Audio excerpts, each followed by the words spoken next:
खुदावंद के जिंदा कलाम में से खरूज की किताब उसका 10वां बाब आयत 15 ता 29।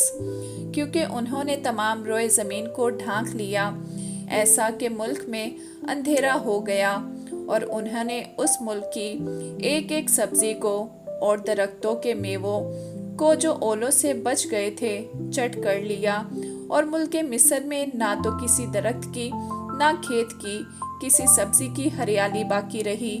तब फ़िरौन ने जल्द मूसा और हारून को बुलवा कर कहा कि मैं खुदावन तुम्हारे खुदा का और तुम्हारा गुनहगार हूँ, सो फक्त इस बार मेरा गुनाह बख्शो। और खुदावंद अपने खुदा से शिफायत करो कि वो सिर्फ इस मौत को मुझसे दूर कर दे।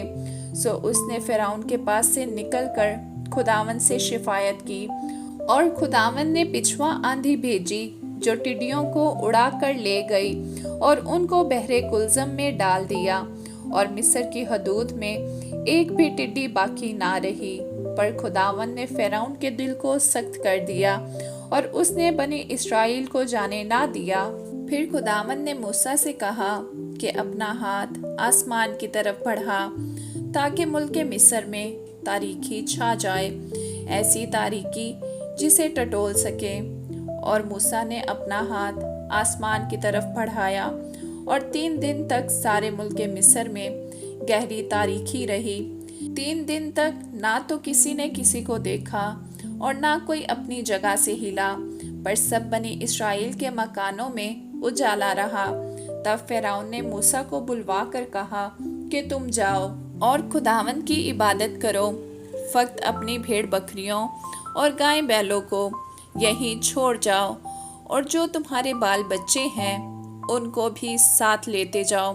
मूसा ने कहा कि तुझे हमको कुर्बानियों और सोख्तनी कुर्बानियों के लिए जानवर देने पड़ेंगे, ताकि हम खुदावंद अपने खुदा के आगे कुर्बानी करें। सो हमारे चौपाए भी हमारे साथ जाएंगे, और उनका एक खुर तक भी पीछे नहीं छोड़ा जाएगा, क्योंकि उन्हीं में से हमको खुदावंद अपने खुदा की इबादत का सामान लेना पड़ेगा। और जब तक हम वहाँ पहुँच ना जाएं, हम नहीं जानते कि क्या क्या लेकर हमको खुदावंद की इबादत करनी होगी। लेकिन खुदावंद ने फ़िरौन के दिल को सख्त कर दिया, और उसने उनको जाने ही ना दिया। और फ़िरौन ने उसे कहा, मेरे सामने से चला जा और होशियार रह, फिर मेरा मुंह देखने को मत आना, क्योंकि जिस दिन तूने मेरा मुंह देखा तू मारा जाएगा। तब मूसा ने कहा कि तूने ठीक कहा है, मैं फिर तेरा मुंह कभी नहीं देखूंगा। आमीन।